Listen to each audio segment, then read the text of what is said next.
Hey, welcome back to A Conversation With. My name is Philip DeFranco, and today we're having a conversation with the internet's own Belle Delphine. Hello. Hello. Thank you for coming on. I figured, you haven't done a podcast in 2-3 months, or actually, I think the last one might have been Logan's, which Yeah, which was like the yeah. 10th or something like that of December. Obviously, things have changed, but if someone has not been on the internet in 3 years and they somehow do not know who Belle Delphine is, how would you describe it? Because I was trying to explain who you were to some people, and I have a certain word for it. Oh God, a It's not a mess. bad word. You're a mess. A mess of just uh, a girl who is just on a destruction course of the internet who just happens to have pink hair. Because I think of you as a obviously, like, at this point you've I feel like you've shifted way more to adult entertainment. But whenever I would talk about you, I'd be like, I feel like she's a trollpreneur. Like she's trolling the internet, which is really just smart marketing, and she's an entrepreneur. And obviously, it's in more kind of the adult field. But do you feel Mhm. like that's correct? Because everything that I've seen of you, it feels like it's been you completely orchestrating a manipulation of how people are going to cover you. Um, y yes, kinda.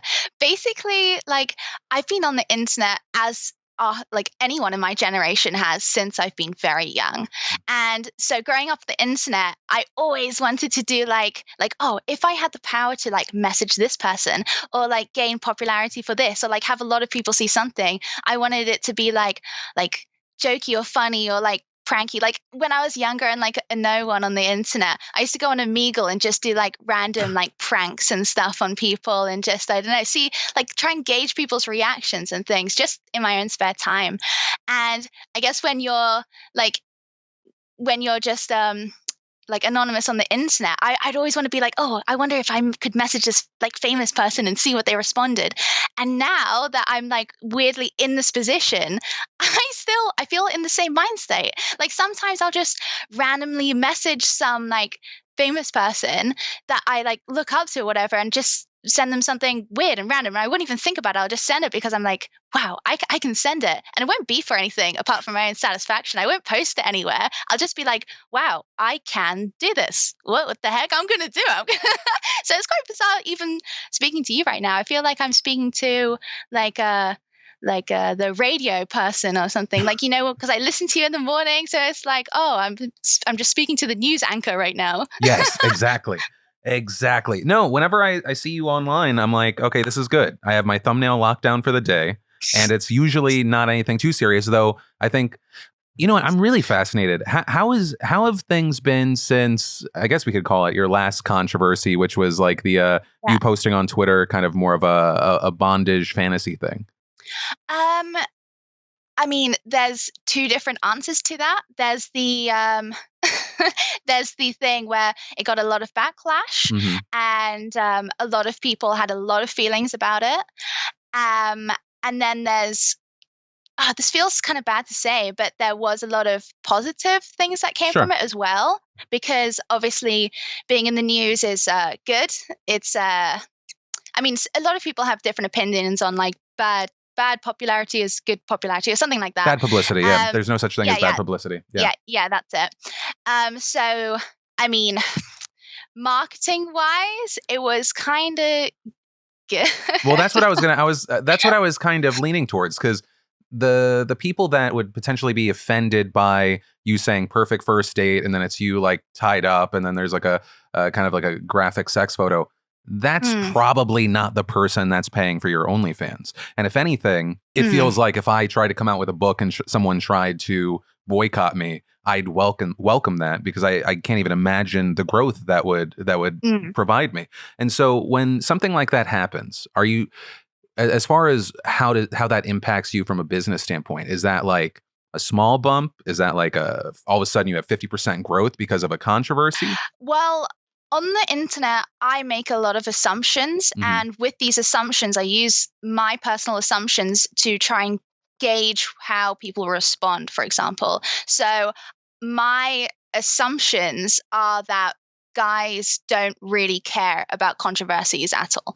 All these drama channels are mainly female audience, and those aren't the people who are subscribing to my OnlyFans. So I know my audience, and I didn't do that, by the way. I didn't do it on purpose to gain a controversy on purpose. I just like, it's something that I like, and I wanted to post it. No, that feels different. Of yeah. you doing that versus like what your your hamster troll thing. That feels like a much different thing. But it feels like it's part of the reason why, as long as no one is actively being hurt, that there's, or you're actually committing a crime, it feels like you gain from every controversy. Yeah. Would you say that's correct? Yeah. See, I was honestly, I was quite shocked. Maybe this is me being naive or kind of, I don't know, confused, but in the porn world, there's a lot of this type of content, and you see it everywhere. I mean, maybe it's just the stuff that I'm watching and I'm just thinking this is normal. I'm not sure. But when I posted it, I was like, oh, it's just like a normal, like, it's like same as like handcuffs, or same as like maybe a paddle or something. Because I am so desensitized. My personal sex life is like, has always been really like on a hardcore spectrum. Sure. So I'm really desensitized. So when I was posting it, I was like, oh, just, you're like, this is vanilla. Yeah, I mean, honestly, kind of. I wasn't expecting a backlash at all. And then when it happened, I was like, oh yeah. Like, maybe if someone, like another YouTuber posted this, I would be like, whoa, that's crazy. But I didn't think of it that way. But yeah. well, I guess it does feel. Do you feel like you've gone 0 to 60 with you kind of? What was it? Did you release your first sex tape on Christmas, right? Yeah. And then have you done follow up since then? Was it kind of like a one time thing, or this is kind of the evolution for you? Yeah, I've done follow up stuff. Yeah. And have you realized, and what's the reaction to that been? And we don't need to go into like specific figures of stuff. I know that when you were on Logan's podcast, you had mentioned before it was like $1 million a month is kind of the top. Have you seen continued growth from that, or was it kind of a pop and then okay, we've seen it? It was continued. No, and I will say there's one thing I respect. I completely respect you being against flex culture, but it's the whole world and the business behind it is so incredibly fucking fascinating to me. It's and I really love like how normalized it's been. It kind of sucks to a certain degree because it feels like some women might have felt kind of more pushed towards it because they didn't have options this year. But for the people that are just like you, for example, that are expressing themselves, it feels like just kind of opening another door and letting people peer into your life and you benefit from it. It feels good. It feels normal. Yeah, I must say it is great not to be underneath any type of company, really, or like having anyone tell me what to do. That's, I think, the best thing about this whole new wave of like, sex work. Sure. Which is really great. And I know that you've said that you did finally have a conversation with a company that was interested. You stayed away from it because they would own you. Yeah. So far, based off of the reception from the audience, the continued growth from a pure monetary standpoint, if you took away your feelings, is it do you feel like it was the right decision still?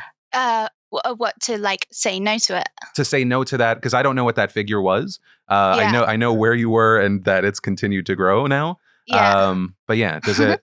If you took away, if you said, okay, I'm just going to sell my soul for 5 years.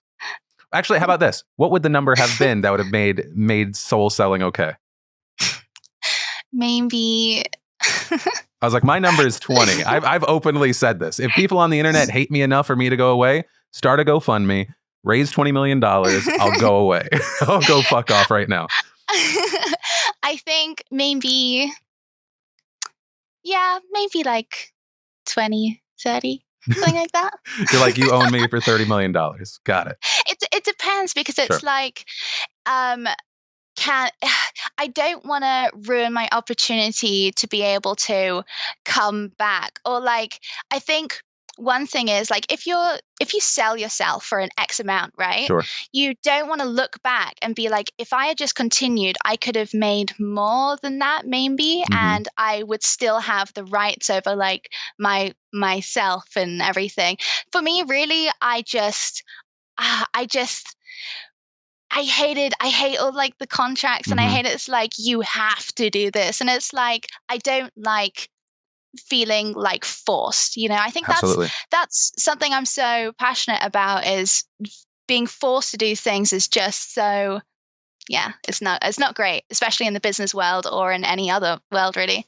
Yeah, I mean that's the number one thing, because every now and then creators will come to me because they're interested in selling a company or potentially a channel, and I'm like, whatever the number you think it is, if you're going to have to continue working, it's the real number for your sanity is way higher. Because I want to Mm, say 5 years ago, I sold my channel and number of channels, and I was making really good money. But exactly what you said, the control, having to do something, nightmare. Especially like because you're an entrepreneur, you're your own boss day in day out, and then mm. someone actually being able to be like, I'm a I'm an authority figure, and you have to do that. There's no Yeah. price. That's why I say $20 million, I'll go away. I don't want $20 million for a boss. That's a different number.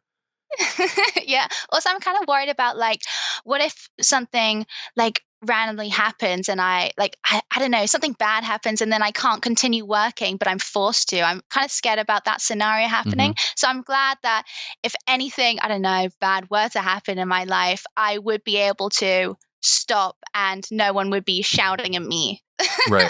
I hate being told off. I just hate being told off. I always used to get so like scared about it. I remember there was this one time I was in the playground and this girl was on this like swinging thing and she was like, "Oh, come and like push me around." And I was like, "Yeah, okay, cool." I was like a really like uh like not aggressive kid, but like really into things. Like, yeah.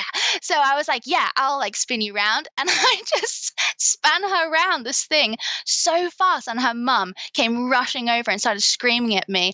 And I was just like, I'm so scared. I was like, "Mum, please take me home. I want to go home."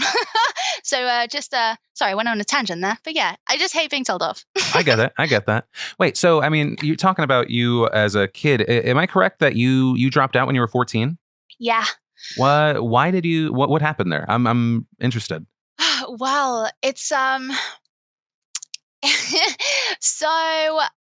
I kind of like, it's hard to say when I really dropped out because I was kind of dropping out earlier. Hmm. Basically, my attendance was like one of the worst in my class or year or whatever. And whenever I did come into school, people would be like make jokes about it, like, "Oh, she's finally in," or something like that. And I'd be like, "Yeah." But basically, I was actually having a really, really hard time at home. And so I was finding going to school difficult. And when I would go into school, I just sleep all like in my lessons and stuff. And then it kind of got to a really bad point, and I was like, I can't go into school anymore. I want to move school. So my mum was like, "Yeah, that's fine. We'll move you to school." I tested some schools out, and then I finally found one that was kind of nearby and seemed okay. And I got the uniform for it and everything. And basically, around this time, I was really. I feel like you can just guess it. I was really into Filthy Frank and Sure. iDubbbz and these types of channels, and I really liked edgy humor and dark humor. And because I struggled with friendship in real life, and I didn't really have many real life friends. This is what attracted me to the internet, right? All my friends were like online friends, and we'd all like joke around, and they introduced me to like edgy humor and stuff like that. And I thought it was hilarious. So basically, it was my first day at school. I went in, it was really good. I was so shy, but I like managed to speak to as many people as I can. I'm really good at like putting up a front. And then I got home. And when I got home, I was like, there was like this status that was on Facebook. Everyone was on Facebook. Hmm. And I made a really edgy comment, but it wasn't malicious and it wasn't to hurt anyone. Basically, I know you'll be like, "Oh, what was it?" So there was this ironic Facebook post. And this guy was like, I love cancer. Obviously, no one loves cancer. It's it's obvious. It's like saying I love coronavirus. No one does. And then all my friends were commenting like reasons why cancer is so great. Like, oh, cancer's so great because you can get free wigs, or cancer's so great because I don't know, blah blah blah reason. So I commented, oh, I love cancer because you can go to Disneyland or whatever. Dumb comment, stupid. I totally went over my head.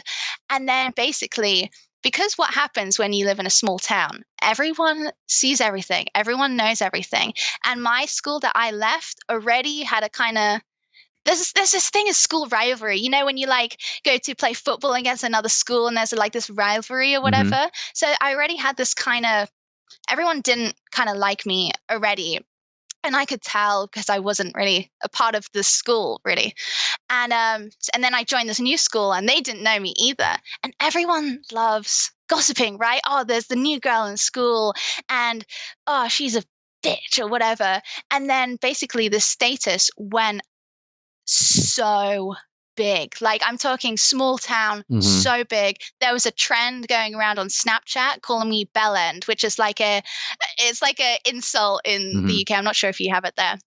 And people were like, I was getting messages, hundreds of messages from people being like, it's so not funny because everyone's been affected by cancer. So everyone was coming to me saying how much it's affected their lives. But the thing is, I didn't mean to offend anyone, and I felt terrible. And I was like, what have I done? What have I done? And people were like, if you come into school, I'm going to beat you up. And I was like, shit. I was already a really shy, reserved person. Like, one of those people that just kind of sit in the back of the class and just like, I don't know. I was just so nervous around this new school. So I was like, I can't go into school. I'm already a wreck. I already found it difficult being in my old school. So what I did was, my mom finds it really difficult to understand things. So I had to show her. So I printed it all out because I knew she's got a really bad attention span. So if I showed her something on the laptop, she'd be like, oh, So I had to print it out on a piece of paper, all of the messages so that she'd understand what was happening.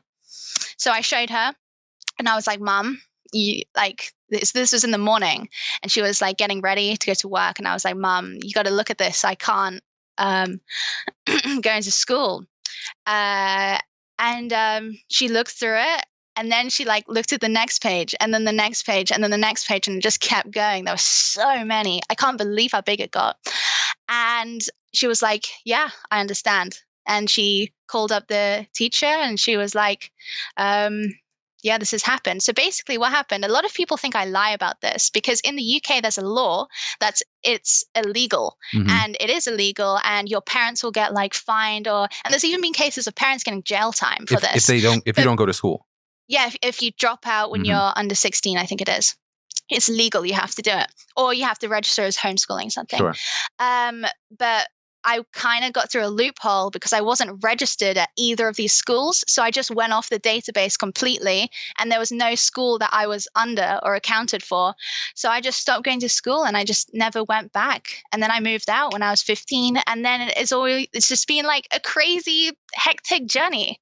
Hey, I hope you're enjoying the podcast. I just wanted to take a second to thank one of the fantastic sponsors of today's episode of A Conversation with, Skillshare. No matter what 2021 brings, you can spend it creating something meaningful with Skillshare's online classes. Skillshare is an online learning community with millions of members and thousands of classes. Take a class, connect with others. Premium membership gets you unlimited access to high-quality classes on topics such as music production, photography, or even how to increase productivity. I know I've said it before, but my all-time favorite on Skillshare has got to be Gary Vaynerchuk's Context is Key social media strategy in a noisy online world. And if you want to check out that one, for example, it is just under 90 minutes of Gary sharing the same tactics and social media strategies that he's used over the years to grow huge brands like GE, PepsiCo, and even the New York Jets. And if that doesn't interest you, there's also a ton to learn, from understanding and investing in crypto to art of ceramics, web design, graphic design, photography, and more. Skillshare really does have it all. And the best part, Skillshare is super affordable. Their annual subscription is less than $10 a month. So explore your creativity at Skillshare.com/DeFranco and get a free trial of a Skillshare premium membership. That is Skillshare.com/DeFranco.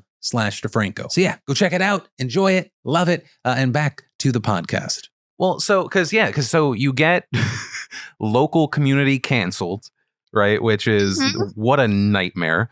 Because I also like, because I'm 35, I'm very thankful that social media wasn't where it was when I was in middle school and I was in high school, because that would be just a nightmare. Because, if you moved then, it wasn't super likely that something would follow you. Like, it was MySpace days. Like, it was like people weren't doing that yet. So how do you go from having just that horrible experience of you're 15, you said, and I was 14 when that happened. So you're 14, you deal with this, like, let's just call it what it is. I mean, it's a social trauma.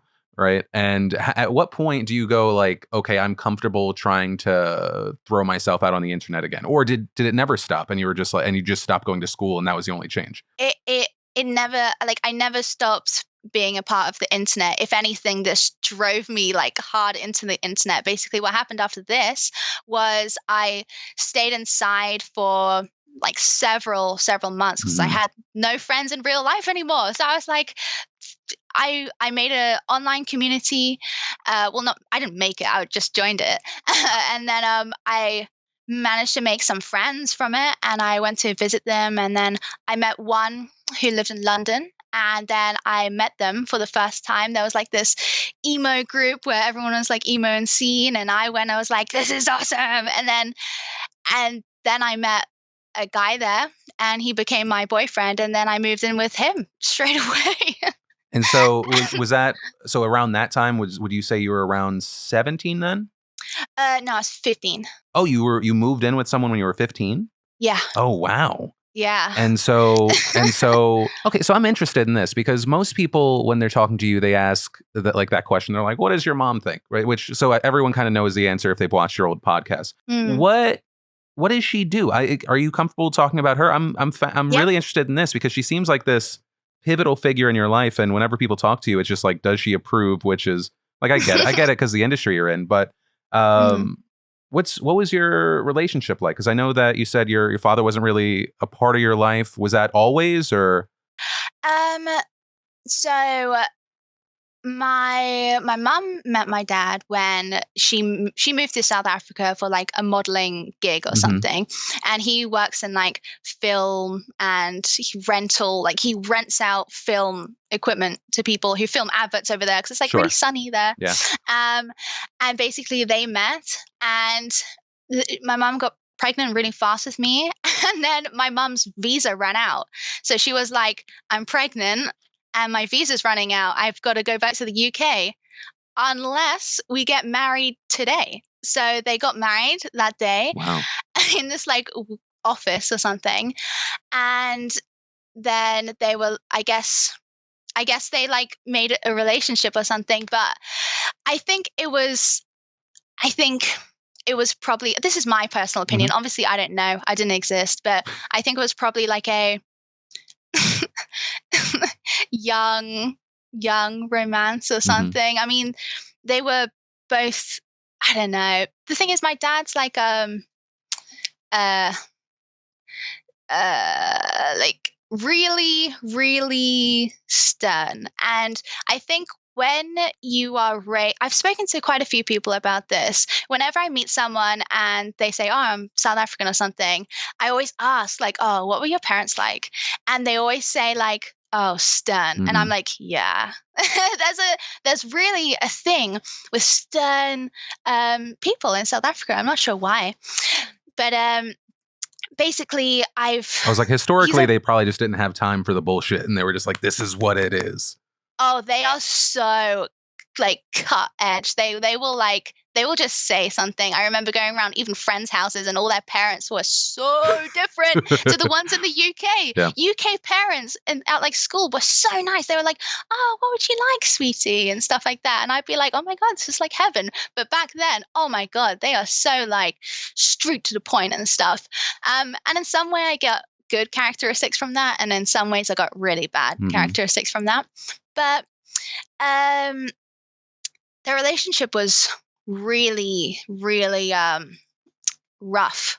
And so, I mean, they fought like a lot. And I think growing up around like I don't know, violence a lot was really I don't know, it's kind of strange. And what's more strange is growing up around like you know, a lot of like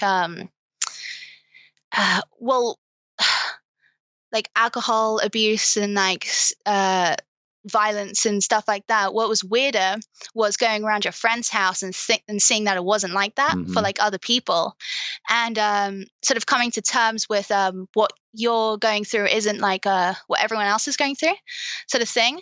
But my relationship with my mum is has always been probably more difficult than the one with my dad, because I think I can throw around like joking like, oh, I've got father issues or whatever, but in reality I never really had a relationship with him, so there was nothing to lose. But I think with your like mum, usually if you don't have a dad, you kind of usually have a mum. But I think when you don't really have that kind of connection either, it's more difficult. It's hard to kind of accept that. And it's definitely hard. Yeah. No, I went on a complete tangent. No, I sorry. mean, I really, when you talk about the drinking and the violence, and then especially when you see it with other people, I mean, I didn't realize that people could drink alcohol and not just become a completely different person that might not treat you well until I was maybe 20. Because just as far as someone that was of like a 30 or 40-year old age, I was like, okay, that's normal. It's normal to throw a kid across the room. Like that's something that happens to other kids, right? And then you're like, oh no, and then you're like, okay, wait. So does this mean like, does this person love me? Is this a reflection of me? And usually when you're a kid, you put it on yourself, right? You're just like, there's something wrong with me. So is it for you? Is it that for as long as you've known your mom, and for you, it sounds like your relationship with her is more of a sensitive topic because you want there to be one. There's like an expectation for there to be one, whereas your dad, it was like you understood what the situation was. Yeah. And so has and so when you're 15 and you move, is there a conversation or is she just okay with it? See, it's so strange. It's so strange looking back, because all of my friends, because as a kid, you compare yourself to your friends, right? That's all you do. That's all you have. So comparing myself to my friends and seeing my friends and like having their parents like, like be like, oh, she's gonna come. Like, you know, when you have to check with your parents to see if it's like okay to like sleep around someone's house or whatever. Yeah. And all my friends would do that, and my mum just wouldn't. Or like I'd stay around a friend's house and then I wouldn't even tell my mum, and then I'd come back the next day and she wouldn't even ask where I was. I remember there was a time where I was 14. This was when the whole controversy happened or whatever. And I just went. I found someone on the internet, this guy that I really liked. He was 25 at the time. And I just went on a train, went to see him and stayed with him for like a day. And then I just came back. And then I remember a few months like after that, I was just thinking in my head like, oh, my mom didn't even like ask about that. Like she didn't even like ask where I was or anything. And that was kind of weird. Is that a freeing feeling, or is that like this kind of empty feeling? I think at the time, see, this is the thing with children, okay? At the time, you're like, this is so cool. And I remember bragging to my friends. I'd be like, my mum is so cool because she doesn't care. and then you grow up as an adult and you're like, fuck, my mum didn't care. Yeah, probably not a great thing that you were able to meet a 25-year-old when you were 15. Yeah. God. So how was that? So is that like a one-time thing, or is that like that's I don't even know how to address that, because that's really scary to me, and I barely know you. Yeah, it was I definitely had I don't know, an interesting time growing up. I remember my first boyfriend, he was the same age as me. I met him when I was like 13 or 14. I can't remember. But like, I think it was 13. I met him, and then he was my first boyfriend. I dated him for a year, and then when I broke up with him, I think things got really shit in my school as well. And like, we both actually had really poor attendance for some reason. I'm not sure why we both did. Maybe we just like attract that type of person or whatever. But basically, I did something really, really bad in that relationship, and I went to a festival with one of my friends, and I cheated on him with a much older guy. He was 30 years old, I think, and I just kissed him or whatever. And then when I came back to my 14-year-old boyfriend, I was like, hey, maybe our relationship isn't gonna work out, because I think I need to I don't know, just see what else is going on in the world or something. In some way, I never look back at these experiences and be because it wasn't anything bad or anything. We just I don't know, nothing bad happened. Well, I mean, you're saying there's nothing bad about it, as in your personal growth as a child, but it sounds like we need to go through year 14 to maybe year 17 and arrest a number of people that you came across. Is what it sounds like. Yeah, it's just strange how I think the thing is, this is I'm so glad culture has changed now in society, but when I was younger, this was a really prominent thing of much older men in the emo and scene community. I'm not sure if it was just in the UK or in America as well, but I can only speak for the UK. But in the UK, it was a really big thing for 25-year-olds to be dating 14-year-olds. So all my friends in this type of community, yeah, it really, really was. Wow. I have known so many people whose first boyfriend was a 24-year-old when they were 14. And so in that moment, it just feels cool and not, I mean, because now, do you see it as predatory? I mean, yeah, obviously now it's bad, but when I look back at my old experiences or whatever, I'm just it doesn't really, I mean, I never think about it. Mm-hmm. So, yeah. But it's just something that happened, and it's I wouldn't even say I grow from it, because it didn't really do anything. So it feels insignificant to you. It was just normal. Everyone was doing it. Well, not everyone, but I mean, I knew so many more of my girlfriends or whatever who was dating much older guys. But now looking back at it as a 21-year-old looking at 14-year-olds now, oh my God, it's so weird. That's what trips me out. Well, because if you look at a 14, because you're 21, which is to me very young, but you're even very young looking for 21. So you looking at a 14-year-old, does that then, right, as we're talking about it now, does that make you go what would a 25-year-old or a 30-year-old be because that's really concerning. That's yeah. I think that is probably some advice that maybe I should have gotten around the time. Be oh, imagine yourself being a 25-year-old and then looking at yourself, and then kind of think about that. But you just see them and they're 25 or whatever, and they're really hot, and they're got cool emo hair, and they can skate or something. And honestly, and I just think to myself, this is what I think. I'd be I cannot believe you like me. That's what I think. I'd be I can't believe that's what's so you scary. That's the. I mean, I feel the only reason I'm aware of it is the conversations that have happened over the past decade.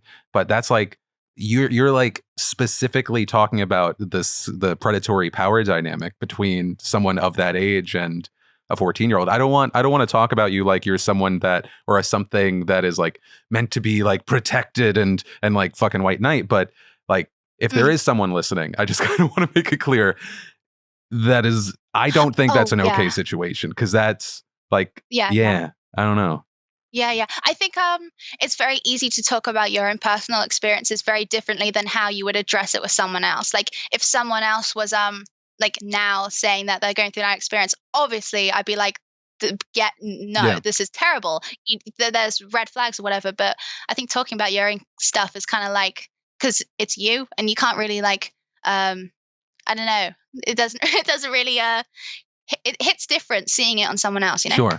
Sure. So, but I mean, so if you saw something today that resembled what happened then. Oh, yeah. But Yeah. so that also makes me think, are you kind of the person that's like, I have no regrets, what happened and got me to this point? Or every now and then do you look back and you're like, that thing, maybe I would change that thing? Honestly, like, before the internet and I grew old or whatever, in my like young life, there was nothing I could really change or do anything different. It just is what it was, and you can't really change other people or anything.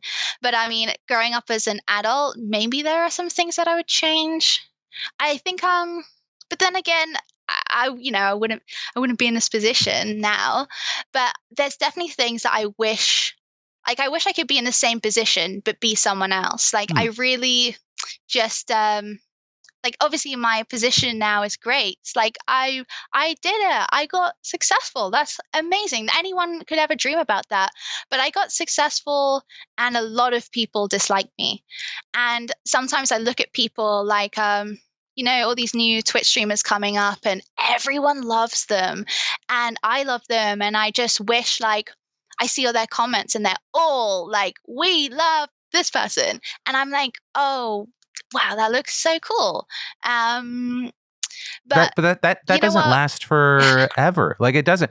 Like, I constantly think, obviously it's different, but we look at like the mainstream, you look at like Jennifer Lawrence types, Chris Pratt types, way aging myself, Dane Cook. Like, everyone loves someone until they can throw them under the bus. Like, very few people are able to hold it. I feel like PewDiePie, Felix, has done an incredible job for how long he's been up.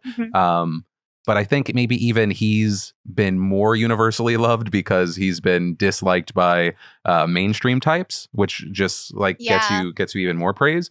But inevitably, people will hate you. I used to be freaked out about the idea or hate like that someone wouldn't like me. Luckily, it's more based on like my opinion, so it feels like I can deflect it, and it's like. But the stuff that hurts me is when it's like the core of my character. When my character gets called into question, that's when it that's when it really sucks. Or like people start saying fake shit, which I know that you've had a lot. There was I won't even bring those up again. But I mean I get it to a certain degree, but even as we kind of talked about in the beginning, those people are just adding money to your bank account too. Like, if I didn't know that people were losing their mind over your post, like, I probably wouldn't have covered it in the show. A lot of places wouldn't have talked about it. Though new people that weren't aware of you wouldn't have come to you. So I feel like those people are probably more beneficial than the guy that's like scared to hit like on your picture. Because at least the people that are hating you are retweet or quote tweeting you. Yeah. And no, yeah. I mean, I really can't complain. Even if I get like all the hate in the world, my life has changed so much for the better. It's given me financial freedom to live by myself, and that's amazing. And not be like, I always thought in my life, like, I had because dropping out of school so young and having no GCSEs, which is like the equivalent to whatever your like test or whatever high school is. Like, I can't even get into college or like work at McDonald's or something, because I think that requires GCSEs as well. So I was like, I am fucked. Like, I've ruined my life. Like, what am I meant to do? So I just kind of thought, oh, I'm kind of just destined to, I think this is what all dumb, like, young, not, well, maybe just me being a young girl. So I was just like, oh, I'll just like end up marrying someone somehow who will kind of like I don't know, support me, which is dumb. And ultimately I didn't want that. Ultimately, being financially stable by yourself and being in the position where like whoever can leave you and you will be fine by yourself is so much freedom and power. So that is great, and I can't complain. Yeah, well, it's really good. I mean, yeah, that's really key. One, because money can put stress on a relationship, but then two, it really lends itself to I'm choosing to be with this person, which unfortunately, I mean, not everyone gets to say. So, I mean, if you continue doing what you're doing for 1 year at, let's say, even a diminished rate, you're set for life as long as you invest properly and you pay your taxes properly, which I know you've talked about. You do it for several years. You're talking about probably generational wealth if you invest properly. And so I know that you've talked about in the past that you want to kind of just become like a quote unquote normal person when you're 30 or do something different. What is, if you got to choose the plan, as much as it is, because I hate the what are you doing in 5-year question, but because you've talked about like transitioning to more family life at 30, what would the ideal game plan be? Because you're top of your field right now. I know based off of the way that you've talked about it, it feels like there's no doubt that you're going to try some outside the box stuff that we might not expect initially. What is that? What does the ideal path look like for you? Honestly, I just would like a simple, comfortable life in like a nice like country house or something, and maybe have a few animals on my land. That would be quite cool. And maybe just do like, I'm very like switch and flip. I'll do something hardcore for like a year and then my interest will just change or something. Like at the moment I've got this obsession with metal detectors and I just bought one and I just really want to like I don't know, find stuff. I went on like one of those weird late night binges where I just like watched like still unfound treasures or something in the UK, and I was like, whoa, that is what I need to do. So I think I'll probably be one of those chaotic parents that just go on weird like yearly cycles of random things. Like this year, I am gonna become a trucker, and that's what I'm gonna do. I don't know, just whatever. I'm just I honestly could not put a pinpoint on myself because I constantly fluctuate. Do you think that you can turn off that part of your brain that feels like a part of or feels like you're accepted because of the online stuff? Wait, what do you mean? Well, I feel like I've seen you talk in the past of like, or I mean, you've talked now of like kind of being canceled and ostracized by those close to you, seeking community online, which I very much get, especially because you know, home life not great. You have a lot of love, a lot of attention. You talk about, you know, wanting to have like, you almost want like universal love because the negative, you know, affects you. But do you think you could turn it off? Like, do you think that you could be like, and I'm no longer this person, and so I might not get the love that I've gotten used to? Oh, yeah. You could. Yeah. Easily. Has it become too much? I'm really good. Like, what people like don't know is I've never owned a phone. So I still don't own a phone to this day, apart from like taking pictures. But like the normal use of owning a phone, like taking it out in public, I never do that. I've literally never done that. Apart from like if I need to like, I don't know, call an Uber or something, I'm lost. I just take it out for like security reasons like that. But I am really good with switching things off. And I think that's like a really good trait I have. So last year, when not last year, I don't know, whenever I like went away for a year, I disappeared.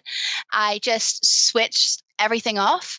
And I just never thought about it again. And I just like, I was in my own world. I was painting and making art, and I was really obsessed with Halloween. So I just spent like months preparing for it. And I was just in my own world and I didn't think about it, didn't Google my name, didn't do anything. Sometimes what was really weird, I got so out of it that when I would like watch YouTube videos and my face would pop up like randomly, I'd be like, oh, whoa, you know, it'd be really strange, but I'm really good at doing that. So I find comfort in knowing that when I want it to stop, I can make it stop at least up here. That's really, really healthy. One, in general, but two, especially at your age. That's really, really good. Surprise, surprise, it is me again, interrupting myself to tell you about one of our fantastic sponsors, Manscaped. If you didn't know, Manscaped is the premium brand for men's grooming and hygiene. You know, they've got a ton of great grooming and lifestyle products, but they've really changed the game with their new Weed Whacker nose and ear hair trimmer, which is huge because honestly, there are few things worse than ear and nose maintenance gone wrong. Seriously, it is. Hope that you do not have to know that at all. Get up close to my face. I'm trying to save you. But really, the Manscaped team spent over a year reinventing the nose hair trimmer with a focus on performance and comfort. And it comes with that same proprietary skin-safe technology, the same kind as their lawnmower body trimmer, which helps reduce nicks, snags, and tugs. It's also water-resistant, patent features a powerful 9,000 RPM motor with a 360-degree rotary dual-blade system. And right now, Manscaped has their new performance package, which includes all the tools you need for below-the-waist grooming and hygiene, plus their new Weed Whacker nose and ear hair trimmer. Be sure to select the Peak Hygiene plan at checkout to receive a replaceable blade every 3 months delivered straight to your door for ultra convenience. Just head on over to manscaped.com to get 20% off plus free shipping today. But that said, back to the podcast. I know something that you've talked about, and obviously you're still evolving as an entertainer, because you said you've been with your partner for like 3 years now. And wait, is that correct? Honestly, I don't know. All right. Well, like 3-4 years. So we'll say 3-4 years. And you've talked about like what you guys are comfortable with has kind of evolved. What were you not comfortable with, or what was he maybe not comfortable with earlier on compared to now?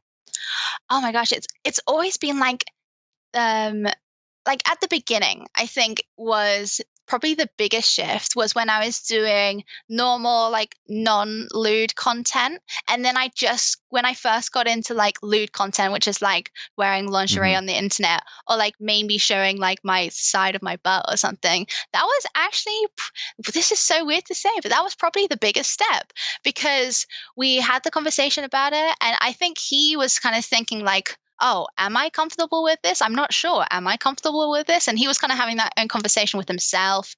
And eventually he was like, yeah, it's fine. And then it took me like a while to be comfortable with it as well. Because it was 6 months after I turned 18 where I was like thinking about it. So it was like, that's 6 months is quite a long time to be like unsure about doing it. Right. And we had this. So it was, we had the conversation about porn came up. We were randomly like sat on the sofa and sometimes we just have, hour-long conversations out of nowhere. And we just went into this weird conversation and somehow it transpired randomly into doing porn. And it's so funny because I feel like so much out of my internet presence has come from a joke. Like, we'll make a joke to each other and then we'll both go quiet for a few seconds and then we'll say it again and then we'll speak about it and then I'll do it. It always starts from like this weird kind of joke. And we thought about it and we were like, oh, will we be comfortable with it? I'm not sure. Will we? It's a big part of your presence and we've spoken so long about it. Like this will be on the internet forever. And we knew about other creators in the past who have come forward saying that they regret it and we don't want that for ourselves. And we really went into every single nitpicky thing that could possibly affect us.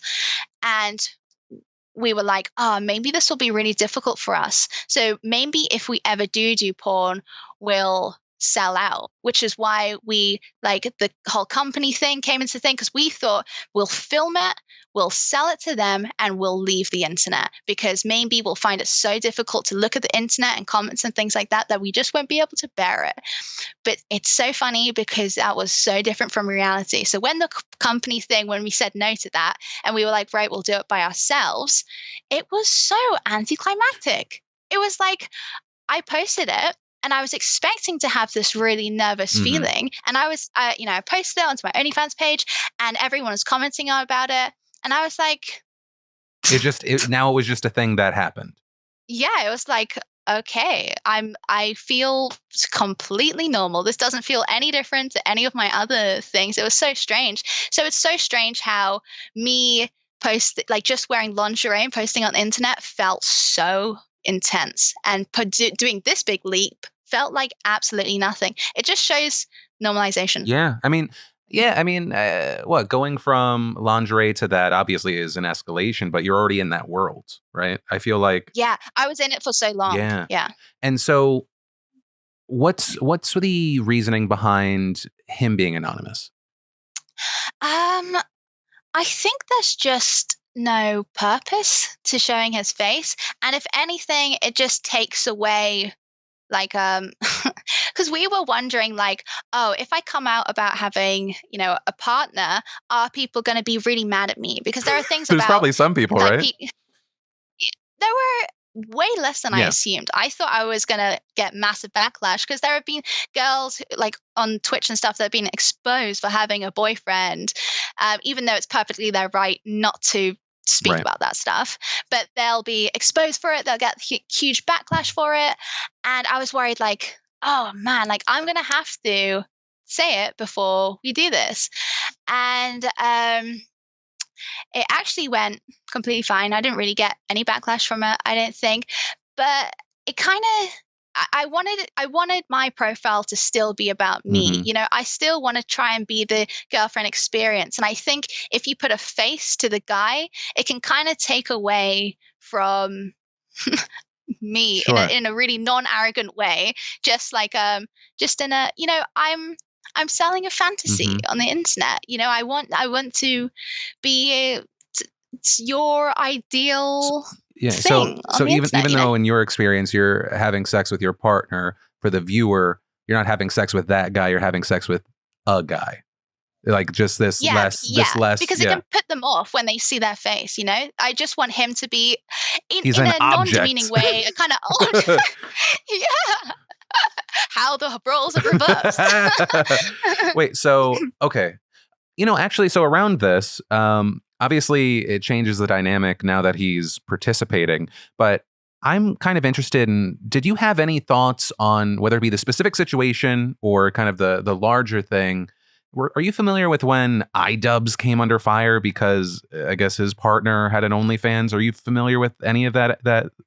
Where all of a sudden iDubbbz went from like this universally loved person to all of a sudden a bunch of fucking douchebags calling him a simp. What are also douchebag is my term because that's so fucking stupid in my eyes.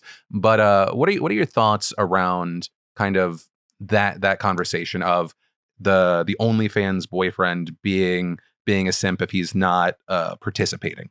Oh, see, I'm very good at putting myself in other people's shoes. So I can completely see from their perspective. And I can completely see people were mad at iDubbbz because I guess iDubbbz in their eyes were like, they put him on such a pedestal and they were like, he makes fun of everyone, including sex workers. And now when so you think it was, you know, he's obviously dating. So you thought it was more about hypocrisy in some way? I think that's what they thought. But obviously in the real world, you know, he's just making jokes. They're all just jokes. You can't really pinpoint like that. And I think, but from my perspective, in my eyes, I think it's, I just think it's hot. I don't think it takes away from a guy filming and having sex online. I don't think it takes away and makes them a simp at all, or for their girlfriend to be online being hot. So what? He's dating her. That's cool. That's really cool. I see other sex workers with boyfriends and I don't look at their boyfriend any different way at all because you know what? She's hot. You know, if you have a healthy relationship, that's cool. Yeah, because the way that you talk about it, it feels very much like it's just this fantasy, this disconnected thing. And maybe if anything, like this idea is more of a, this is so fucking lame of me, but maybe it's more of a commentary about like the parasocial relationships we have with internet creators. Or I mean, with someone like you, which is different. Like people just get news from me. But when you saying like the girlfriend experience, that I imagine you've probably had more negative experiences with people that like you than negative experiences with people that hate you. Would that be accurate? And obviously I'm not trying to set you up to make some broad statement about OnlyFans subscribers. Actually, I've never had like someone who's harassed me who's been nice. I'm not sure, maybe I'm lucky in this sphere, but I've never had someone who's liked me so much that they've been really aggressive or really I mean yeah, they are, but they're like just off the cuff comments and something like that. It's not like something intense like involving real life or anything. Stalker harassment-esque sort of thing. That I've had that, but they're only from negative people who actually dislike me. So that's probably worse. Okay. Yeah, that's scary. Yeah. Never from someone who's like me though. I wonder what that would be like, a stalker that really likes you and they come up to your house. What would they do? Some people, like some of the experiences that I've seen online, it's like people feel like they're in a relationship with the person. I'm not gonna name drop because I don't want them to have to like relive through stuff, but like where someone's just so infatuated with the girl that they hate the husband and stuff like that. Yeah. So I'm glad you haven't experienced that though. That's good. I feel like that's a little bit rare. Yeah. So let's knock on wood Yeah. somewhere. Jesus. Oh, Who's out there right now as a creator, whether it be in your space or just online, that you love to watch or you support them and you're excited by them? I think someone who you're familiar with also that has been like since the start, like since I was really young, it's kind of brought me into not brought me into, but I like to follow with cosplay and stuff, was Jessica Nigri. She's really cool. She's actually the one, she's actually the person that made me go like, okay, so there, I was talking to her forever ago, is when I first became aware of you. And I forget if I asked her what's up with this Belle Delphine girl, but she was like, she's a sweetheart, she's great, and I was like, oh, she's okay. It's either her taking it to like a 10 of her personality, or it's a character and it's like genius marketing. And I was really interested from then on. But yeah, if Jessica Nigri talks highly of you, I'll automatically trust a person. That's so cool. I've only ever screamed on 2 occasions with something related to the internet. The first, I was in the car and I was driving. Well, no, I wasn't driving. My partner was driving. And I checked my phone and I saw Jessica Nigri had messaged me and I just screamed. It was amazing. And then the second time I screamed was the first time I was in a PewDiePie thumbnail, just because that was really weird. So those are the 2 times. Yeah, it feels like she took on oh my God, I'm going to get the name wrong. Just the role of like, not gatekeeper, but like the person that like connects people in the community and like genuinely supports other creators, which is kind of rare because in a number of different fields, everyone views each other as competition. Do you ever have to deal with that, or is it a generally supportive community as far as creators? I actually don't even follow any other like people who do what I do. I just on like Twitter and stuff, I just follow like YouTubers and Twitch streamers and people I admire, but none of them are actually in my space, just because like I use my one only platform, Twitter, to just kind of browse for my own interests. I don't really want to see work related stuff. Sure. So I don't actually know, but she's great. She's like I wish the best for her, because I think she's one of just such a nice person. Yeah. No, I last time I saw her, I was like, I always feel like you're on drugs or you're faking, because in my cynical brain, no one can be this nice or positive. Like it has to be fake, because that's how I grew up. Yeah. Yeah, it's like, where's your flaws? Belle, next section, I have this little card game. I do it in every episode and I still don't know what it is. It's the something game. Okay. It gives me a question, and it might go deep, and it might be superficial. So be prepared for anything. Okay, cool. It's all random. Okay. Oh, right off the bat, Belle, what about the world scares you the most, and how do you overcome that fear? Oh God, I think the obvious one is death, but like I fear death so much that I've actually really looked into getting buying one of my own what are those things that pump your chest when you like your heart stops? Oh, defibrillator? Yeah, defibrillator. Yeah, I've looked and like analyzed different models about their best features. So I want one for my own house, just because I saw somewhere this one guy, he was in a restaurant and he suffered a heart attack, and he was really, really young, like early 20s. And some guy just managed to like get a defibrillator nearby and saved his life. And if he waited like any longer, he would have had permanent brain damage. And I was like, with all the money in the world, superficial shit doesn't matter. So what about a bag? So what about glasses? So what about a car? Whatever. If you can spend like $1,000 or $2,000 on something that potentially could save your life, even the 0.00001% of your chance of having a heart attack, why not? Why get a bag when you could die and you could save your life? How much would you pay if you had a heart attack? How much would you pay in that second? Yeah. You would pay everything. So why not? Why doesn't everyone not have this? And the other thing is, I've also really looked into being cryogenically frozen, so that like on the 0.01% chance that I can come back, like I want so to be that one person that hypothetically, comes you get into the situation, because if I might be misremembering what the situation is. If you are in the state of you are actively dying, do you want and they go, we got a 50% chance of saving her, or we're gonna cryogenically freeze her, and which do you do? Because I'd have to go for the 50% chance to save me, because I don't know the statistics on cryogenically frozen. But if I knew the statistics on the getting frozen part and it was like 60%, then I go for that.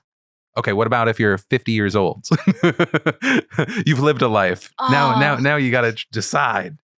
See, it's so difficult, because I really hope when they can, or if they can bring you back to life, they can bring you back as like robot form, because I really don't want to just be like a 90-year-old for the rest of my life. That's the thing that bothers me with those things. I'm like, it just seems like it's a copy. It's like we're just copy pasting a personality, and is it actually me? No, but they obviously, you would not believe in like the 19th century about phones. So why? And okay, here's one thing. I've read so many things about this. So you would not believe in the 19th century, whatever, that someone told you we can bring someone back from the dead. And it is true, because we can. Someone's heart can completely stop for even like 10 minutes. You pump their heart, that is bringing someone back from the dead. So why is it such a far fetch that, people are cloning like sheep and stuff? So maybe in the future we can just but it's a copy. That's what I mean, though. It's like, because it's not like the consciousness. Well, no, they'd have. There would be a way to do that. There's going to be a Jeff Bezos 2.0 that's going to figure this out. And it's actually just him and a robot, which I respect. That's why he's stepping down from Amazon. All right. Actually, wait. Before we go to the next card, I'm gonna push against what you said. Defibrillator versus a bag. What is your favorite purchase that you've made? Oh, okay. I've made one really dumb purchase, and this is a really dumb purchase. I don't buy any brands and stuff. I'm not really into that. I get like a, not a high, but like a pleasure sense or whatever. When I get a really good deal, I'm like, yes, this costs so much less money. And but I did spend one thing. So I've got this like toy that I like sleep with every night, and I like bring him around everywhere. And I went to this like bougie furniture store just to see what was in there, and they had a mini leather sofa like this big. It was like £300, which is like really expensive. That's like $450 or something like that. And I was like, am I really about to drop this money on a fake leather sofa for my little toy? And I was like, yeah, I'm about to do that. Yeah. But still, that's not outrageous. That's not, I mean, it is and it isn't. It was for you a few years ago. That's not now. Have you? I mean, yeah, but like at the same time, like when your like normal, friends are coming around with normal jobs, and they're like, "Oh, what's this?" And you're like, "This is just it's just £20. It's nothing. I didn't just do that. I'm so sorry." And then you feel really bad. No, I think it's a healthy shame. I think it's a healthy shame. One that you one that you'll get over, I think. But yeah, that's good. Yeah, it's gonna be in my mind until I die. This stupid sofa. I was like, for me, mine's my Tesla, because I was like, there's no reason I should have paid that much money for a car. I don't drive that much, and it was just for it. Yeah, but it's you use it every day. Well, okay. It's really useful. It's got cool features. It's got little lights. Okay, I'll say correction. It's not necessarily that I got the car. It's that I paid. I think it's like $30,000 more to just make it go faster. Because it's like, I was like, do I want to go 0 to 60 in 3 seconds, or do I want to go 0 to 60 in 2.1? And I was like, okay, how often do you like use the really fast feature? So about once a week. Oh, really? Yeah. Oh, wow, okay. I call it like my smile button, because it's impossible if you're on a flat road to if you just jam your foot down. It's a roller coaster. It's a roller coaster that I get to drive every single day. I only take advantage of it once a week. But yeah, it's like it was from. Okay, that's fine then. It makes me happy. I think that's and okay. and then Yeah. there you go. And the sofa makes me happy. So as long as it makes us happy, It's the same fine. thing. All right, Belle, Yeah. what is your earliest memory? Oh my gosh. I had this memory, and I'm not sure if it's, you know what, when you're not sure if it's real or not, but I've kind of got like some evidence that it might be Mhm. real. So I've got this like memory of me like being on the floor. So obviously I'm like crawling or something, and like finding scissors and being really like interested by them, and then cutting my own hair with it, and like just that was just my like a first weird memory. And I know the only reason I know it's like my earliest memory because it was from like a certain house that was apparently like my first house or something. And I do have evidence for that some way, because I've got pictures of me as a child and I look like a boy. I had the shortest hair, and when it's so funny whenever I show like my like boyfriend at the time or whatever, like what like, oh, pick me out. And they'd pick all the girls, and then they'd be like, oh, is that you? Because they wouldn't be able to tell if I was a boy or a girl or not, because I had like really like buzzed hair, because I obviously messed up my hair. So yeah. So that's the first one, yeah. What about you? What's yours? Mine, it feels like I was like a robot that turned on. My first memory, it's a birthday. I remember seeing a bunch of Hot Wheels cars, and then I remember seeing a Batman cake. And then all the kids went in my room and we watched E.T., but the only version of the E.T. Movie that we had, and this was back in the day, it was on VHS, was in Spanish. And so not a kid in the house that speaks Spanish, and we're just like 10 of us eating Batman cake, watching E.T. So I think that's my first memory, and then it's just video game memories. My dad telling me the Easter Bunny will punch me in the face with magic boxing gloves if I see him, so stay in bed. And then I was 21. That's the last thing. Yeah, that's how it happens. You just jump. Belle. Yeah. Ooh, actually, wait. I want to ask this. Do you believe in ghosts? Say no. Say no. Kinda, No. Boo. I know, it's a weird one. Oh, sorry, it's a boring. No, I remember when I went answer. on the H3 podcast, he asked me at the end, he was like, yeah, any ghost stories? And I was like, no, and I dislike people that believe in them. And I have a randomly very hard stance on this. I don't know why. It's not like I can't explain anything in the universe outside of like, I understand science handles. I don't know. It just bothers me so much for some reason. Yeah, it's like we're not on the same wavelength. But what I remember the most magical thing was because I'm a huge chocolate milkshake drinker. I drink it every single day, all the time. So I like put in the powder, and you go to the fridge and there's no milk, and you get that devastating feeling, like I've just poured it out. This is awful, tragic. Worst thing ever happened to anyone on the face of the world. And then you turn around and you realize the milk is on the countertop, and you've got it. So you get that huge rush of negative emotion about, fuck, I can't drink my milkshake, and then it is there. That's okay. I like the level of drama compared to the stakes. Yeah, exactly. Belle, break down your life thus far into chapters, and what would each chapter title be? Oh my gosh. So it sounds like what? We have probably 0 to 13, 14. I think I'd probably have when I lived in South Africa, because that was like, it felt like a dream. It felt like a different, different, polar opposite than you said the it's UK. like two different worlds, as I do. think you've described it before. Yeah. Yeah. So probably South Africa, and then probably my schooling, because that's like a big chunk in the UK, and then maybe me going through like my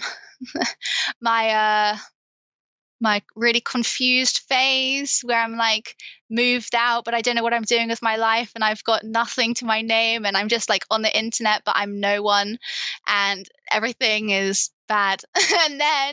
and then this internet journey. So I'd say there's 4. So let's start with South Africa. What's the name of that chapter? South Africa. just the location. All right, and then schooling. I was like, if you say schooling, we're gonna have to fight.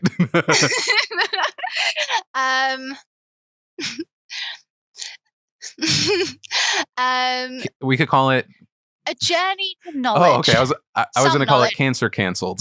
Okay. Oh yeah, that's better. That's better. I And then like you that. exist on the internet, but you don't really. You're not known. Yeah. I'm so Little Miss terrible at Nobody. this. I'm doing your book. I'm your editor. Yes, you do Little Miss it. Nobody. I'll hire you. You're Thank hired. you. I need this job. I don't know how long my news show is going to last. Okay, what's it up to for then? No, I don't know. Actually, so you do 4. I did all the heavy lifting.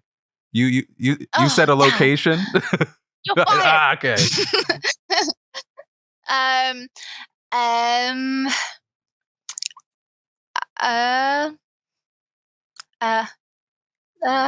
made it. I don't know. Cool. Epic. Okay. Woo!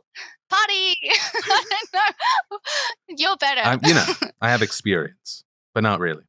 You actually when I see you talk about stuff, you I don't know how you're going to take this, and I don't know how accurate it is. The way you talk about things, as far as like how you plan things out, the only person it can make me think of is MrBeast.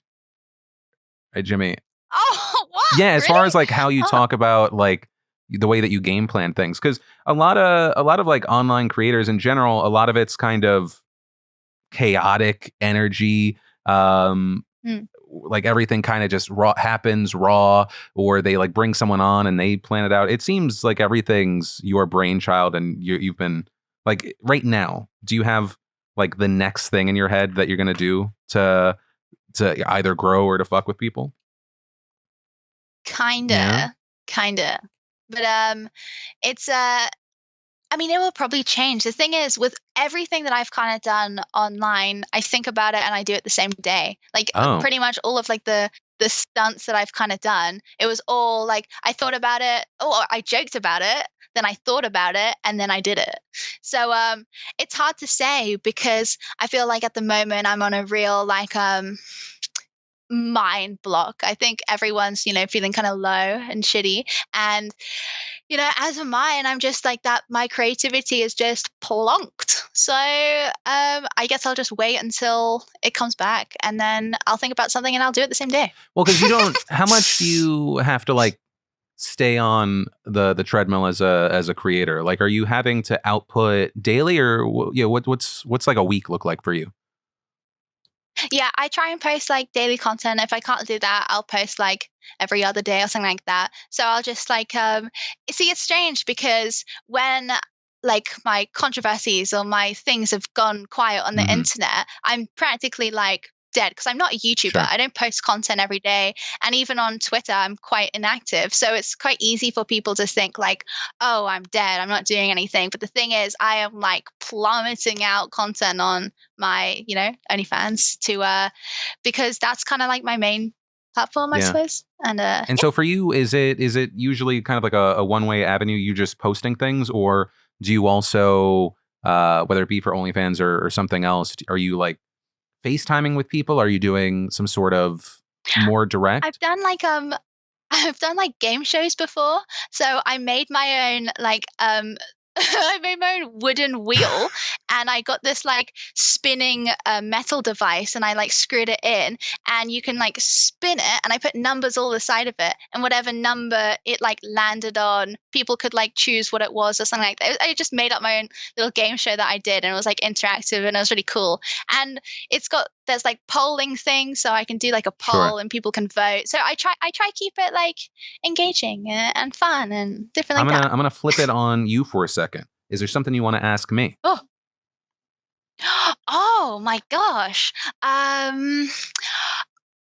Like, okay, this like how much of the information do like you collect? Do you just like does your team just do it? Sorry, this is such a stupid question. No. It's a mixture, right? So especially in this year, my goal has been to talk about like, instead of 3 things a show where we would try and dive deep on stuff, get it to closer to like 10 to 16.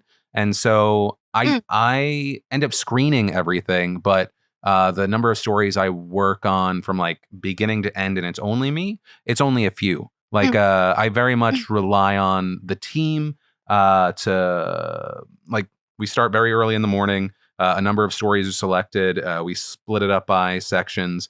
Everyone works on it, and then I essentially get like a rough, and if it's like next level, and it's the good thing is when you work with people for a long time, they know how you talk, and so it's like, oh shit, that's Yeah. me.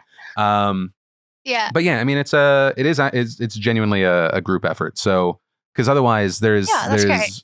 it would be impossible to be as well versed as we Oh, try to be on every individual thing. Like I don't know yeah. the ins and outs of how vaccines work. So it's like that's someone's beat Yeah. essentially, where it's like that's their thing. But yeah, we split it. But it's a lot different than what it used to be. It used to be I come in at 5 o'clock in the morning. I work by myself for 4 hours, and then I start to film, and then my shoot day starts. But that's just not stable. That's why like Yeah. I've burnt out a number of times. But that's the one thing that I like is I can feel it coming. I know how to handle it and how to deal with That's it. Yeah. good.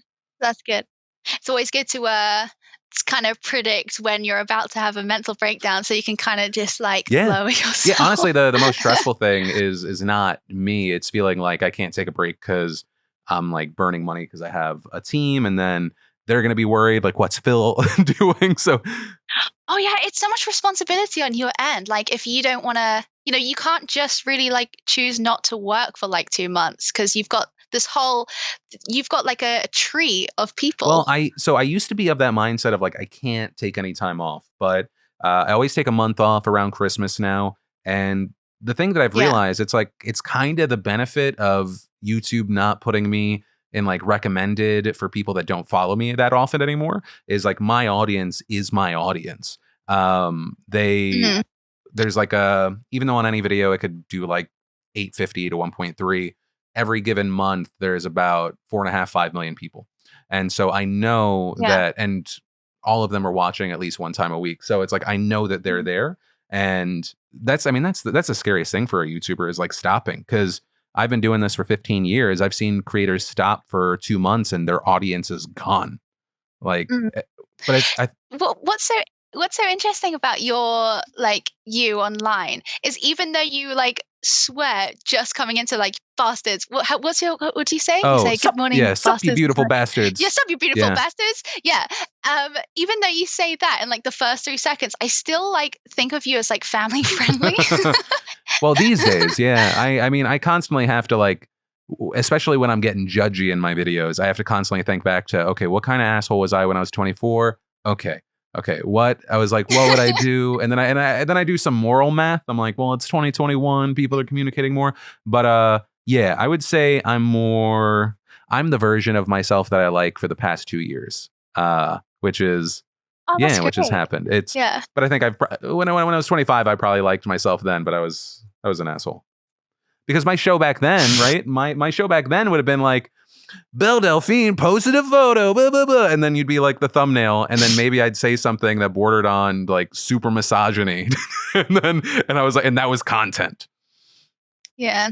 Everyone changes, and I think it sucks. Like I can't believe it's even a thing that old tweets or old pictures or old things from like years ago can even be brought up, and even, people change, and you should be happy that that person's not like that anymore. And I don't Yeah. know, it's just it sucks because everything on the internet lasts Yeah, forever. well, I have like a policy of, I forget when we did this, but I was like, how long do I stand by a statement? And I was like, I couldn't think of like how long or how often we change as people. And so I looked at our Mhm. contracts as far as like our sponsorships. And so I was like, this is the bar. There are certain tweets that I have to leave up for 6 months, and I subscribe to a service that just, if it's older than 6 months, the tweet's gone. And I was like, that's the safest way. Are there going to be people that like set up services to like get every single tweet? That's fine, but I don't want to make Mm. it incredibly easy for like someone to take some out of context thing or like an inside edgy joke and be like, this is what he's, and then that gets shown in like a 2030, like whatever the fuck normal is at that point. And people are like, can you believe Yeah. he said Oh, this? oh no. Um, I dread to even think. I mean, it can either go like one of two ways, or maybe it'll either just stay the same, or it could get worse, or everyone could be like, like go against it maybe and be like, come on, this is like actually ridiculous. Like someone can't get canceled every single week. It's crazy. Or maybe they can. Maybe this is just I think unless you hurt someone or there's like a big crime, famous people don't genuinely get canceled. The only people that really get canceled are everyday people because they lose jobs, right? Like, like, because unless I did something really egregious or someone lied about me doing something super horrible, like there's a certain hit, but then as long as there aren't legal consequences, I think, because there are really bad people that have continued to thrive. Yeah.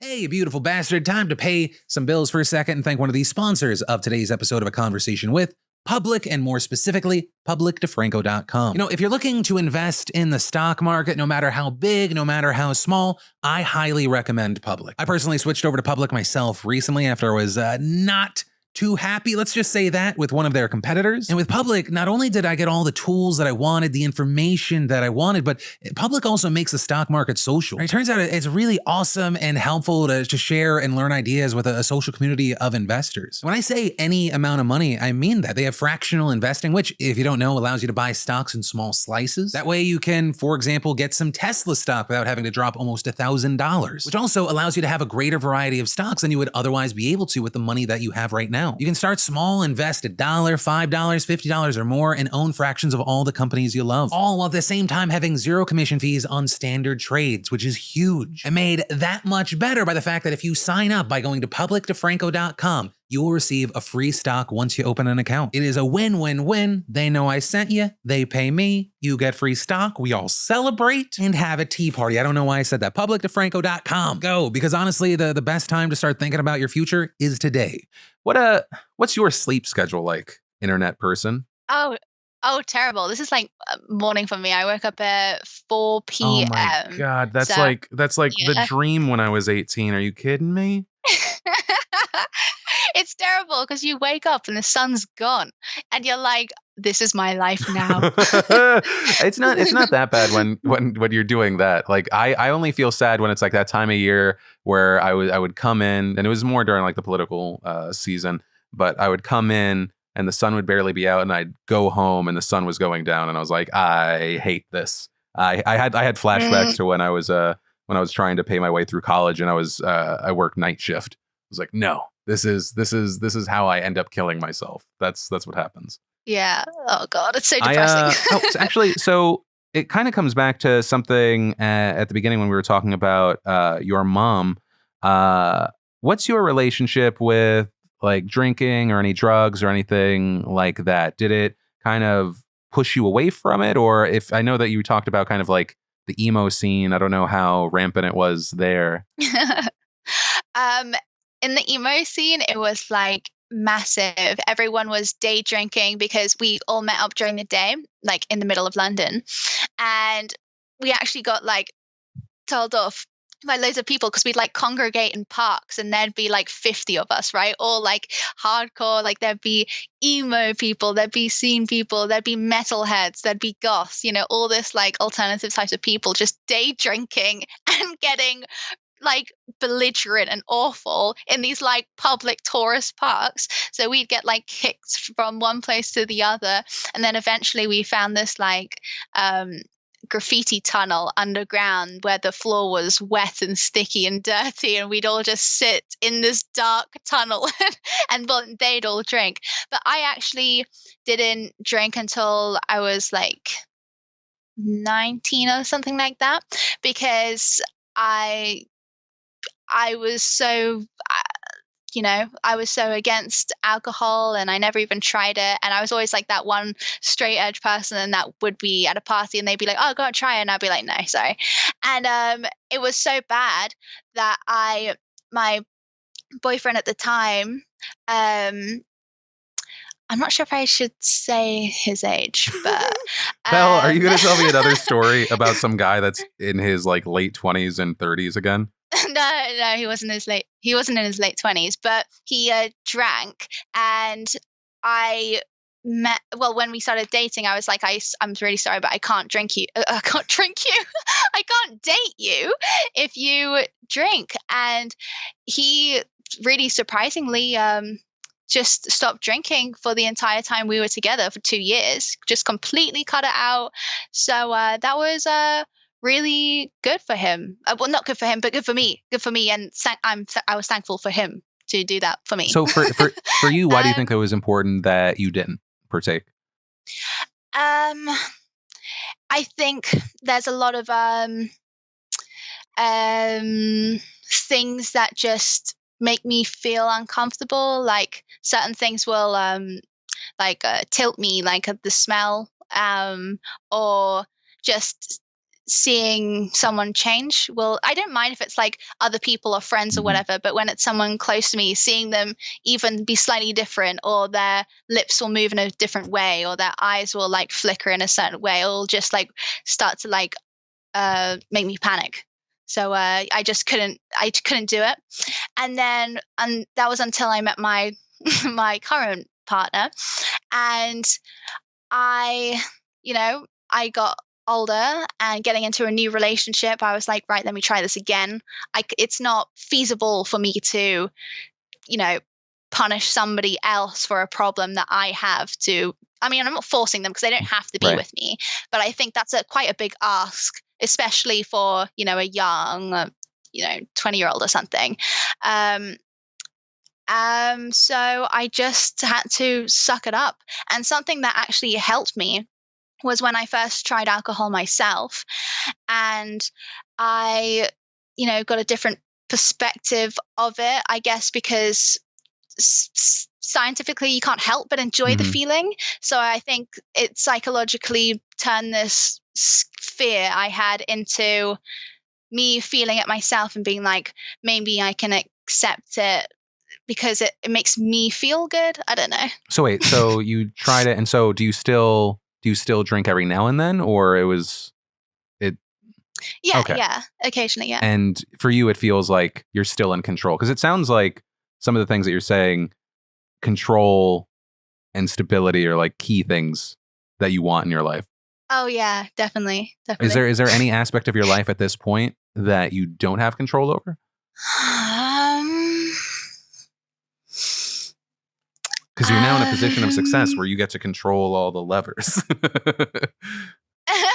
Yeah, that's great. I think your only vulnerability is probably your relationship at this point, right? Yeah, I guess just relationships with people. Like you can't like change other people, or like change the past, or like change how people are. I think I'm fine with it. Yeah. Let's see.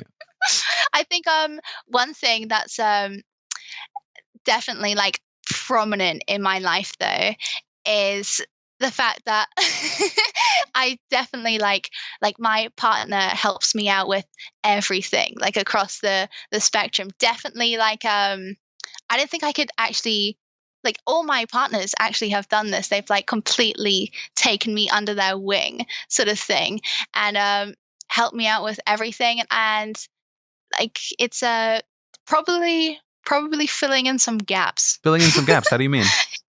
If you get what I mean. Well, like probably parental wise. Oh. You know how like the whole like, oh, she's got daddy issues, therefore like they date like older men who like look like their father or something like that. I don't know, probably something like that. I feel like you so I didn't think of that, but then based like comparing what you just said to the beginning of our conversation. Yeah, but comparing what you just said to where we got into the conversation early on, where you're very young meeting a 25-year-old man on a train, do you feel like that's what that was? Oh, what here in my now relationship? No. I don't think that. No, because unless he's like 30 now. No, I was talking about. It sounds like you're talking about your relationship, and you have like a father type figure, but it also seemed like one of the constants in a lot of the stories that you talked about early on were men who were older. Not necessarily like a 40-year-old thing, but yeah. Yeah, probably. I don't know. Probably. That's interesting. I don't know. So, but you feel like in your relationship now you get some of that. There's like, I don't want to say he's your father figure, but what are the gaps that are being filled in there? Well, like he will just like he will drive me everywhere. He does like the shopping and all like the obviously the counting and Sure. taxes and stuff, and he'll like help me like cook food for myself. And he like the thing is, in my life I really have no one Mhm. else, so he really is like I don't know what I like do. He pretty much runs everything around me and just helps me and gives me emotional support and all and fills in all the gaps that I need, and uh just yeah, In a pretty good. And I think I definitely do look out for those characteristics in people. Like I remember when I was first like dating him, I was like, hey, this is kind of what I kind of need from someone. Like I need someone to just really like I'm not independent at all. I don't go outside the house unless like I'm with him. So I've I used to be so independent when I was younger, when I was like 14 and 15 and getting into that age. And then when I got my elder boyfriend at the time, then I went into a complete shell, and I just didn't go outside unless I was going outside with my boyfriend at the time. And that's kind of like gone into this relationship as well. I'm just so attached. I think I just can't do anything by myself. I'm so, oh my god, I'm just like such not an adult. It's unbelievable. Well, I can relate to that a little bit. Like I feel like that's a constant. Things that I used to just do myself, and then I started relying on other people to do. I'm just like, oh yeah, I don't need to do that anymore. What would you say? And I don't mean like in a filming sort of way. What do you feel like your power dynamic is with your partner? Because Oh, what, relationship wise or sexually? no, relationship wise. Oh, equal. Yeah. I think quite equal. Yeah, I think very emotionally equal. I think like actually doing stuff, I think we kind of have this kind of thing where, because we like work together, so I do a lot of the work and I do a lot of the social media and stuff, and he will I guess like do things around the house, like kind of like that. But I think we no, I think we've got a very equal, healthy relationship, which is very good. And so, I mean, because you said like that or sexually. So then when it goes into in kind of like a more sexual realm, is any of that just delivering a fantasy for viewers? Or how much of that is like based off of what you actually want, I guess, or what would normally happen? Oh my god, like I would make more money if I just did vanilla If you stuff. just did what? You like Okay. vanilla stuff, which is like it's like Mhm. normal missionary doggy, no bondage, nothing like that. And actually, when I was talking to that company, they were like, we want no kinks at all, because you make more money not doing that. Interesting. So I'm actually like this is completely all me. Like I have like kinks and stuff that I won't show on the Sure. internet or whatever, just because like I know people aren't just into it. I know it's just me who's into it. So yeah, There's definitely comes from also, me. do you think that there's something nice about that still, that you then still, even though you're showing so much of yourself and doing different things, that you still have something that's just for you or just for you guys? Yeah.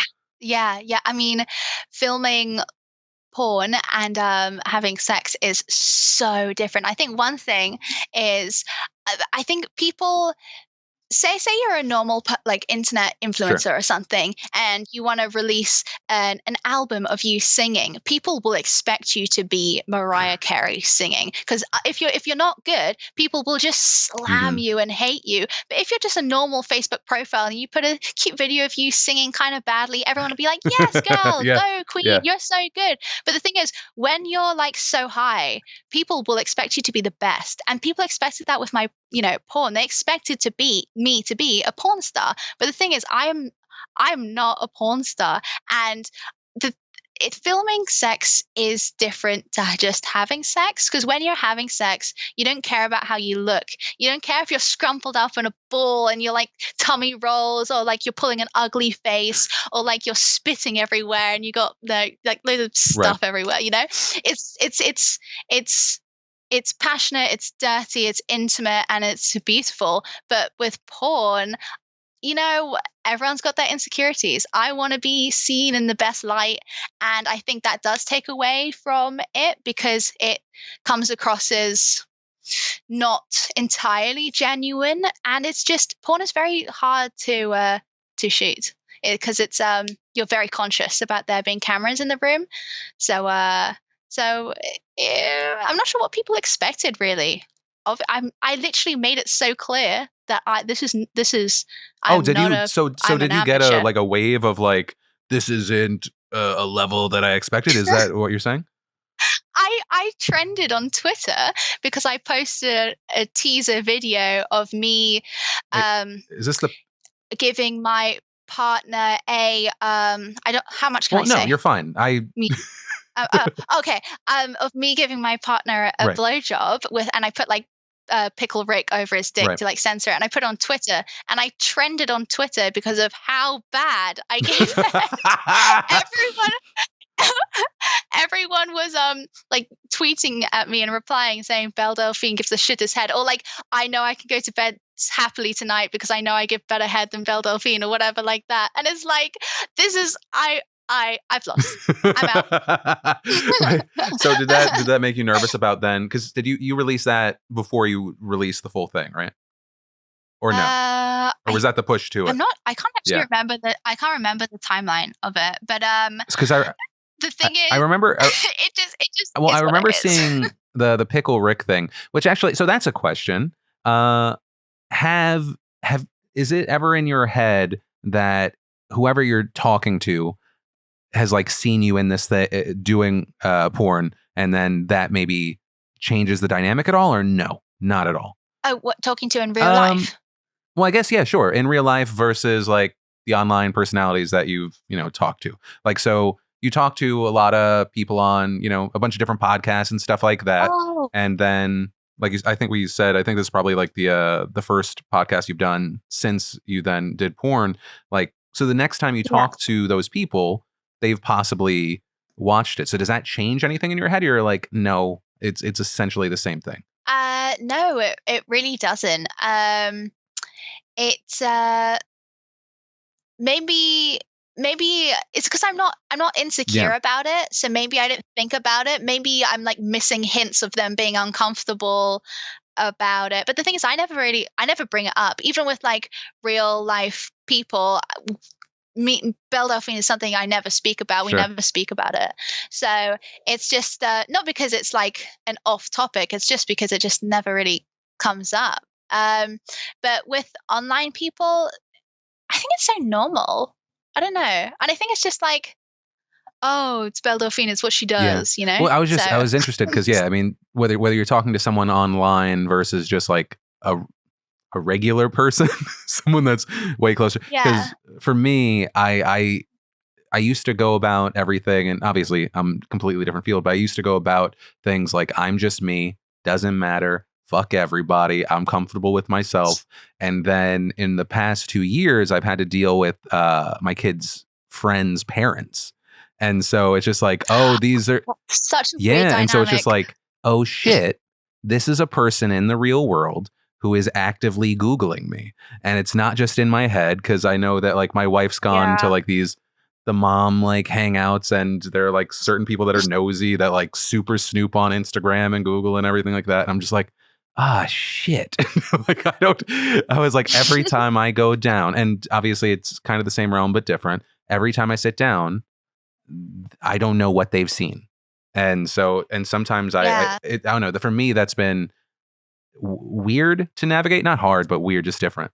Yeah, see, it's quite hard to explain the whole lore, as you will, like, of you as a person, like what you've done on the internet. But I think one like easy, normie way Yeah. to explain it is like, oh, I just do news on the internet in an easy, bite-sized Yeah, well, form. if I'm gonna see them one time, I just say I'm a producer.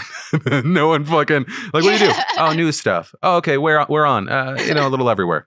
Done. They don't care. Yeah. See, like with me, it's so hard to explain to people because uh, it's strange because like I don't really have one big platform. Because the thing is, Belle Delphine, I'm going to speak about Do it. myself in third person. Belle Delphine is like, it's not like, oh, I'm an Instagram profile or like I'm a YouTuber or I have a Twitter. It's not really like that. Because the thing is, I've managed to create my brand on other people speaking about me.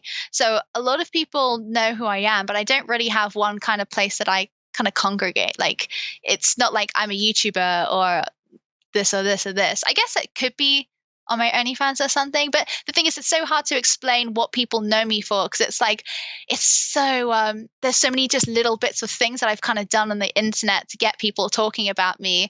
And then explaining it like, am I a porn star? I'm not sure. Am I like a YouTuber? No, not really. Am I a troll? I mean, I'm bits of everything, so it's quite hard to explain. So, yeah, I'll just lie and say I'm an accountant. Just lean into the meme. Belle, we're like right at the end. Is there anything that you want to cover? Probably should have asked you that at the beginning. Oh my gosh. That's such a hard question. I can't think of anything off the top of my head. Well, I guess the last thing that I'll ask, and I only do this every now and then, but I'm interested in your answer. If you could give a bit of advice to someone that's watching, and you know what, let's say a 18 plus girl that's thinking about getting into this world, what would you say? Are you very for it? Are you a little nervous about it? What are your thoughts? Because and I love anytime anyone that has that experience, because your answer is probably going to be a lot different than when I had like Mia Khalifa on. See, the thing is, my case was very like unique in a way. I randomly got viral because of the Ahigao sex face that I did like way back, and that kind of instantly gave me a platform. And the thing is, I would have never done porn if it like at the beginning of my career, I was like, that's something that I'll never do. It's just a line I'll never cross. And the only reason I did it was because it's like you've got a door, you open the door and there's X amount of money behind it. Are you going to open the door? And the thing is, it's like that fake question, but in real life, and that you can that's real money that you can actually get. So that's the only reason why. But the thing is, I would have never done it otherwise. And it's hard because if you're a normal girl and you've got a normal, a low following or something, or you don't have an online presence, it's you can only capitalize on a following. And even when you do have a following, this has got to be something that you kind of want to do, because it is, I don't think sex work should be a casual thing. I don't think it should be normalized so much. I don't think it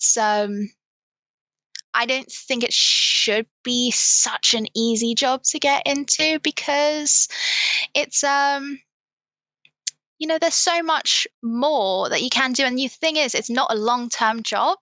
And the thing is, it can potentially stop you from getting other jobs. So if the money that you're getting isn't worthwhile to completely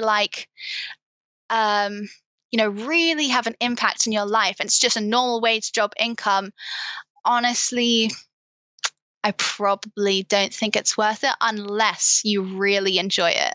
And this is something that you really want to do.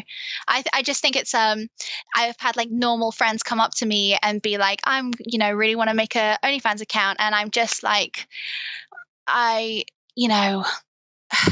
it's a difficult one. If everyone can be as successful as you, I would recommend it to everyone, and everyone is as comfortable with it. Yeah, but I like that though, because like I feel like a lot of people push this idea that anyone can be at their level.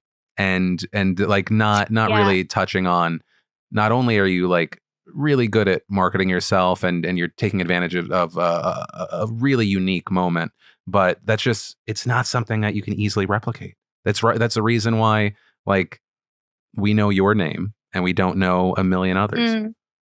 Yeah, I mean, there's like for every one of me, there's 10,000 other girls that just aren't cutting it by and just aren't making their rent money. You know, there are so many girls doing OnlyFans, and I really am the 0.0, percent of people doing well, and I'm the rare one, and it's very difficult to gain the following, and there's a lot of people. You only see the successful people. That's what you see. You only see the successful people. Love that. Thank you for coming on. I look forward to seeing how you troll us normies in the future. And good luck. I'm excited about a future where I get to just put you in thumbnails for weird stuff and not anything bad. Belle, thanks for coming on. Thank you for having me. Woohoo!